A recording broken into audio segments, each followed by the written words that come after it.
Hey guys, Robert and Ingrid here, and we're about to go see Toy Story 4. And I've been a long time fan. I remember when it first came in theaters. What about yourself? You been a fan?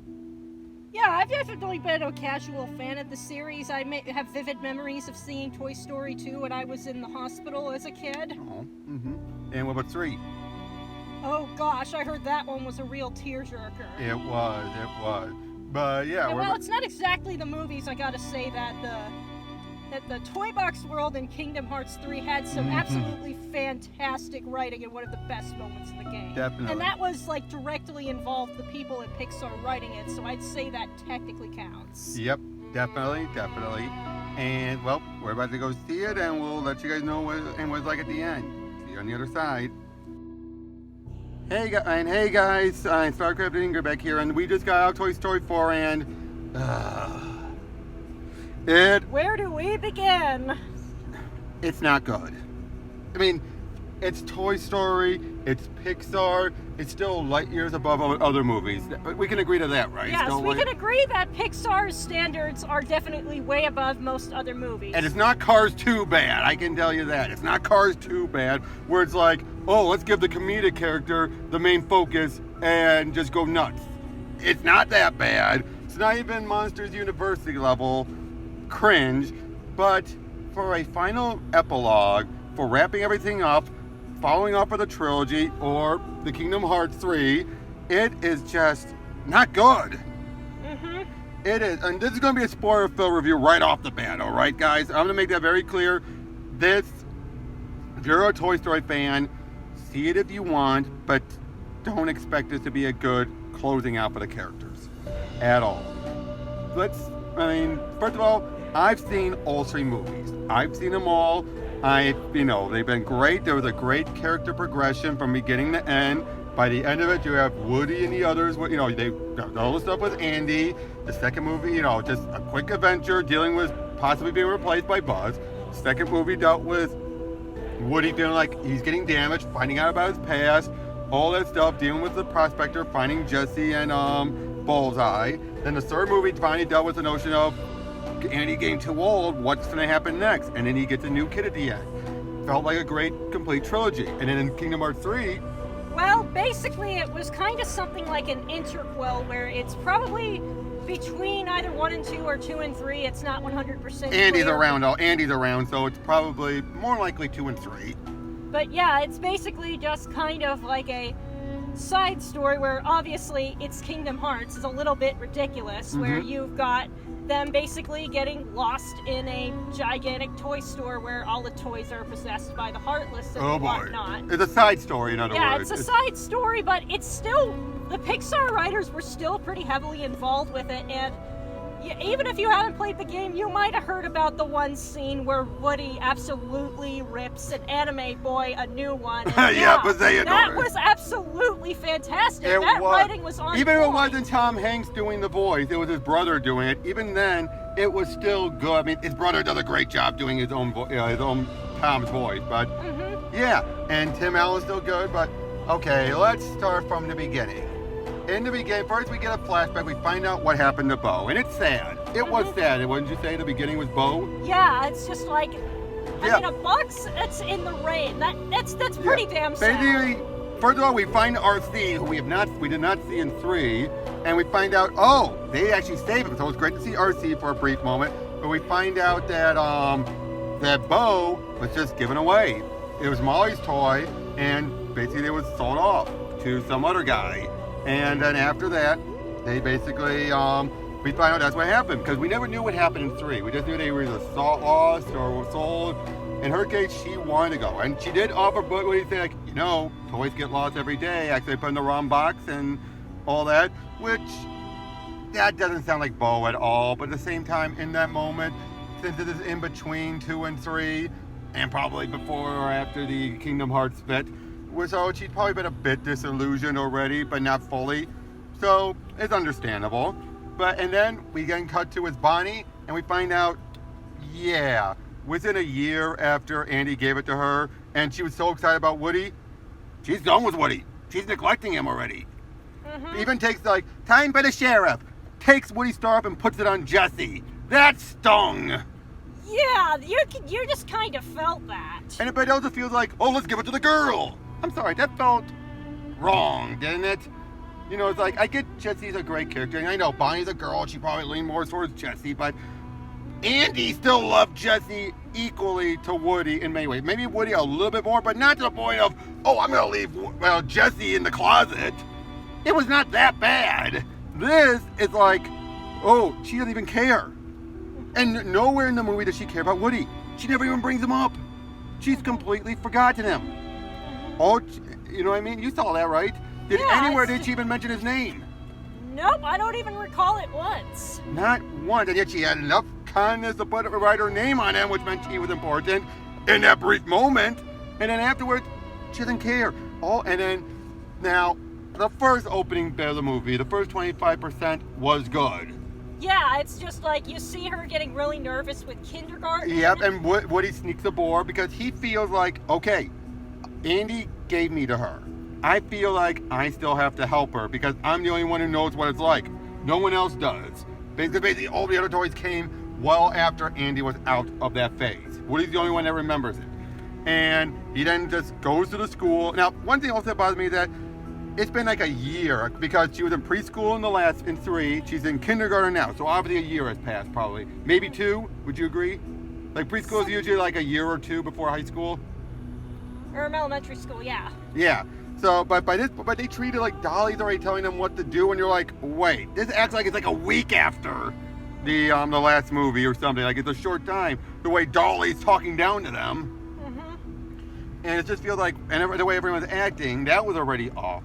But then, yeah, Woody sneaks aboard, saying like she's nervous, she's going to need someone to help, even if she doesn't see me, I'm going, and so he goes and helps Bonnie, and that's where we get Forky. Now, it turns out the transgenderism of the character wasn't really there. Yeah, I'm thinking that was just something that was kind of made up, but it wasn't actually really there in the movie. In fact, it was actually kind of a funny running gag. Trash! He wanted to keep on going in the trash because he feels like that's where he belongs. That's where he was and what he grabbed his parts from. Was the trash. And then like the kid then made Forky, and basically Forky helped her through the first day of kindergarten. Which, yeah, that was pretty good. That actually made a lot of sense. And I want to say this, the fact that the other toys didn't get what Woody was saying, unlike in the other movies where some of the times the toys would seem to neglect and like, why should we listen to Woody? In this case, it made sense because Woody was the only one that was ever there for one of the kids during kindergarten. None of the other toys were. Bonnie's toys never went through this, and none of Andy's remaining toys that she had were there that early. So that makes actual legit sense, that only Woody would get it. So that was fine, and then he felt like because Bonnie's been neglecting him, he needs to do something still to help. Even if she's not going to play with him, he's going to be her protector still. So he wanted to keep making sure that she still has Forky. And it doesn't take till later after he goes missing, they see her panicking, and they're like, Woody was right. Okay, that was a little on the nose. But yeah, the first 25 minutes of the movie, and the first 25% of the movie was good. And believe it or not, that's what the original writing was. The last 75% was completely rewritten. Man. Yeah, and you can tell, can't you? This is one of those cases where you deliberate over an exam question and you end up changing it, and then you discover that your first answer was actually right. Exactly, because like when they get to the carnival, that would be about the 25% mark. 25% mark, wouldn't you say? Once they got to the carnival. Yeah. That's when it felt like a completely different movie. Then it felt like because basically they help give. Woody goes ignore that.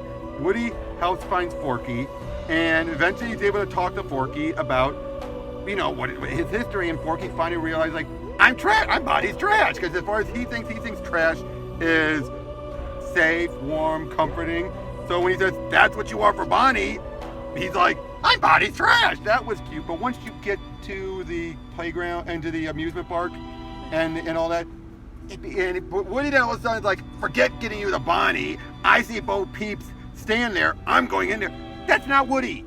Woody would be like, okay, if Bo's there, I'm going to first get Forky to Bonnie, then go check it out. Not, yeah, I just want to go inside. No, that's not Woody. Even in the Kingdom Hearts, did that sound like something Woody would do? Just neglect the kid or whoever, the friend, I mean, he was basically on board. I mean, after all of the toys got scattered by get her Well, he doesn't around. even- He was around.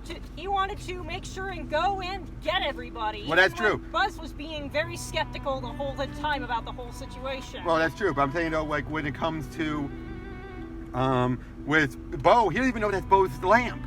But yet he says, okay, well, first we'll go inside, then I'll get you to Bonnie. He's like, no, you've been whining about this with Bonnie for a while, which, granted, this could hint off that he's not really in it for Bonnie. He's in it just for how he's feeling about it. Maybe that could be a hint. I don't think so. Then we get inside, and we meet the villain, Gabby, which, she's not really a villain. Not really. Nah, she's more. She's sad. She's lost. But she's not a villain. And this goes to the biggest problem of this whole movie. This doesn't really feel like an actual Toy Story movie. This feels like an extended version of one of their TV specials with better animation and Bo Peep being here. But otherwise, it just feels like superfluous. Right down the back. You've had 3 villains. You had Sid, the evil kid from the first movie. You had Prospector, the disillusioned toy from the second one. You had Lotso, the bear from the third movie. Again, either way, they were still pretty wicked and everything, and they had to stop him. In this case, no, she just wanted Woody's voice box, and because there was so inside, you think like, oh, what's going to happen? Spoilers. Well, we're already doing spoilers, but it didn't matter. Woody now does not have a voice box anymore. That should have been a sign right there, right? If they're going to get rid of his voice box and give it to someone else, it's like, wow. And you think, oh, he's losing the voice box that's stone inside. That's going to probably do some damage. Didn't do anything. It ripped out and they clearly patched him up, but otherwise, it didn't matter, did it? And that's actually, now that I think about it, that kind of runs counter to something else they were trying to set up in the movie as a threat, the cat, of basically getting ripped apart. But then we found out later, we saw the top half, then be like, hey, it's all right, dealing with the cat. They kind of laugh it off then. But yeah, they kind of show like, oh, geez, that cat could rip them apart. If they get ripped to shreds, they're dead. Nope, they're fine. Yeah, it's just like that threat was laid out good at first, but then it was nothing. Didn't really end up. They being set up anything. stuff. They set up stuff, and it goes nowhere. And then Bo Peep showed up, and I love Bo Peep. Bo Peep was a great character, and even in this, she's still good. But good Lord, it screamed female empowerment, didn't it? You know how she's like, okay, Woody, let me lead, and then calling him an idiot because he basically starts doing stuff he wouldn't do.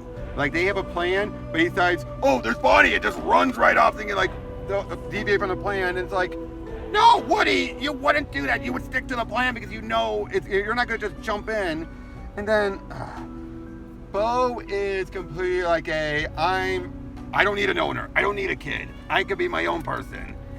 You know what I mean? That's how she was in the movie, wouldn't you say? That she was just this lone wolf almost. Well, not lone wolf because she had, that cop who seemed pretty cool, but then it kind of went nowhere with her too. That's the thing about everything they set up here. They set up characters and they went nowhere. Honestly, it felt like a lot of it was padded out and was kind of a lot of filler. Like, sure, I got a laugh in the moment, but it's like, okay, what really was the point of that? Exactly, and it feels like, and just goes through a whole lot of shenanigans. Eventually, she gives, Woody gives her his voice back to Gabby. And okay, I'll be honest, it was tragic when she kept on predicting, like, okay, the granddaughter of the antique store, she's the perfect kid. She's like the one in my book. I'm gonna get a voice box and she'll want me. I'll be her toy. She'll be my kid. Nah! That was devastating. Yeah. Now, in the other movies, that would have been the point where she decides to embrace evil, but in this case, no, she's just broken. But then they decide, okay, we'll give you the Bonnie. So they decide, okay, the climax in this movie, it's stupid. Wouldn't you agree? It's stupid. Because basically all they do, in the past, they usually are able to get stuff done before the kids find out. And usually the parents are none the wiser. They never do anything that the parents realize something's amiss. In this case, it's the complete opposite. They do everything and the parents are just like, what the heck's going on here? Hey, what the hell? And they don't know the toys are alive, but they act like the RV they're in is possessed. And it's funny at first, but then eventually what would you say? They take the joke way too far. I know. Right down, and then, oh good Lord, the joke with the unicorn. Let's get Dad arrested. It's like, at first it was a running gag, but it's like... And the first time, because I heard it when, it's like, the first time I was like, okay, that's funny, because you were just like, oh yeah, sure. Because the dad's almost never around, the mom is still at home. Of course the toys are think like he's expendable. But then the second and third time, it's just like, okay, that joke was supposed to be funny. It wasn't supposed to actually happen. Exactly. And it feels like, I don't know, it felt like they were trying to push that message of, oh, we don't need a dad, we just need the mom. Didn't that kind of sound like that a little? Like they were kind of pushing that a little? Huh. Well, Or am I reading too much into it? I think you might be reading a little bit too much into it. All It right. can, yeah, I get it. There's a lot of crap out there these days, but sometimes a cigar is just a cigar. Yeah, but again, but then they decide, either way though, they're going through all the stuff to get the RV, so they can take Gabby and have her eat Bonnie's toy. And once you know it, find the girl that's lost. Now, that moment was fine, but then it makes the whole thing they're doing of getting the RV there pointless. It's like, they basically say, okay, we'll give Gabby the Bonnie. So you do all this stuff to get the box in, and it's like, nope, change of plans. I'm sorry, that made it feel moot. And it's like, the whole point of it then was to get everyone there so they can say goodbye, which is fine, but it just felt, again, you know what I'm saying, right? It just felt like how they got from A to B. But, I totally missed it. Woody and Buzz are complete incompetent buffoons in this. Buzz, especially when Woody, in the other movies and in Kingdom Hearts, Buzz is still a take charge guy, right? Mm-hmm. Yep. And he's the guy who's the skeptic. He's the guy who kind of wants to really get a hold of the situation and whatnot, and sometimes that can lead him astray. But not in here. In here, he's just an idiot. Mm-hmm. And here, it's like when Woody says he has an inner voice, his conscious. Of course, Buzz thinks like, oh, you mean your pull string? So I should listen to my inner voice, which he thinks is his inner, his recording, like Buzz Lightyear to the rescue and all that. And of course, we find out Buzz has a lot more recordings than we ever thought he did. But then you have that, and then you have this the point of when Woody leaves. Now in the past, Buzz has taken charge when Woody wasn't around, but here he's just like, what would Woody do? I don't know what to do. It's like, no, Buzz, what the hell happened to you? They made him a joke. And then there was the point where, because of Woody's stupidity, Bo loses her sheep, and then she just starts giving Woody shit. And then unfairly, I might add. Mm-hmm. Yeah, Woody was being stupid there. But then Bo's just like, oh yeah, some idiot thought to do this, all that. And it's just like, follow my lead, all right? I lead, you just stay behind, and all that. It just felt like, especially the look on Woody, just like, yes ma'am. I'm sorry, that really felt a bit submissive from Woody's part, wouldn't you say? When he's like, that's that look he gave before they went into the arcade machine. It's just like, yes ma'am. And then at the very end, the worst part. Woody, after everything, there's a point where even Woody tells Bo, it's called loyalty, something a lost toy would understand. You're the one that's lost, Woody, is what she says. Now later she realized loyalty is his best trait, and that's why she goes back. But then it just feels like Woody decides to stay with Bo and the other toys they met up, and decide to help lost toys, leaving Bonnie and his friends, because Bonnie doesn't need me. She's been abandoned me, never thought once about me. But it's like, who cares, Woody? I'm sorry, this just throws in the face of everything from the last 3 movies, where Woody has been so loyal to the kid. Now granted, I get it. Bonnie's not Andy. I get that. And in a way, he was expecting Bonnie to be the new Andy, and nope, didn't happen. I get that. It doesn't mean he should leave his friends and everyone else behind like that, just so he can be with Bo and help the other lost kids. I mean, which noble, yes. Fitting Woody, no. That's what you would give an original character you would have introduced. Even if Bo wasn't going to come back, that would have been fine. Bo could have been the one, main character who would stuck around and help. You didn't have to have Woody stick around just so he could be with Bo, and it just felt like, just that moment there, just like I said, throws in the face of everything. I mean, from the Kingdom Hearts 3 stuff, did that ending fit? I would definitely say that ending fit. It did fit Kingdom Hearts?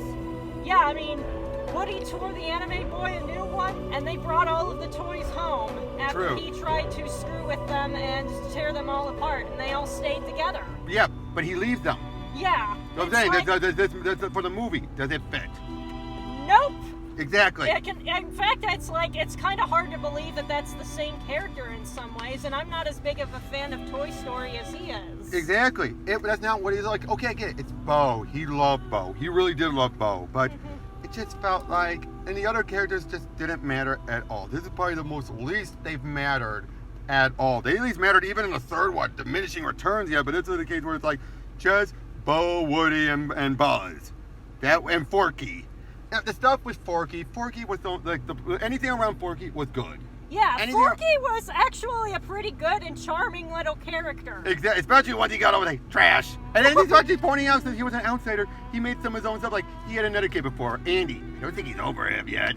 Like, stuff like that. It's like... Or like, so wait, he thought the bed was another planet out of it when he's like, I know, right? And I'm like, that felt like that was the 25% that was from the original script. Yeah, but it's like, I would have liked to see a little bit more of that. Exactly. But just, again, the last 75% of the movie just felt like a completely different movie, and it just felt like it was pushing everything to shoehorn it to that ending point. And I'm sorry, that's just a terrible ending. If you're a Toy Story, if for a done-in-one movie, that would have been fine. But for a Toy Story movie that's playing off of what the trilogy did and the Kingdom Hearts 3 stuff, it's a disgrace. It felt like they just rushed it out. And it just, I mean, I know Tom Hanks said, oh, this brought him to tears more than any other movie. What was he looking at? I'm sorry, that did not bring me to tears at all. It just felt like, oh, see you guys, forget it, I'm gonna stick around with my girl now. Oh yeah, we do, but one funny note though, we do actually get the names of the sheep, and it was cute. Yeah. What was it again? They were Billy Goat Gruff. Billy Goat Gruff. That was, and of course he only finds out right before Bo leaves, which is why he gets their name completely wrong, and then she glares at him and she's like, really, Billy Goat Gruff? Oh right, but it's like, he only found out before you left, Bo. Give him a break. You know what I mean? It's like, and yet she treats like, you don't remember their names. Like, how can you remember their names when you only found it out right at the last minute? It's stuff like that. And I will say, I did like how Bo and the others used a skunk car, race car, to get around. Why? Oh, skunk, get away! Oh, skunk! That was clever. Yeah, that was actually legitimately clever. How Bo operated on her own was good. I will give it that. And, okay, it was creepy seeing her lose her arm like that. And then she's all brushed, like, oh, it happens all the time. Like, you gotta remember, she's porcelain. Which, that's part of the reason why she didn't appear in 3. You know why? At the end of 3, they were in a furnace. More than the other toys, she would have melted. Yeah. Because porcelain, oh yeah, don't matter.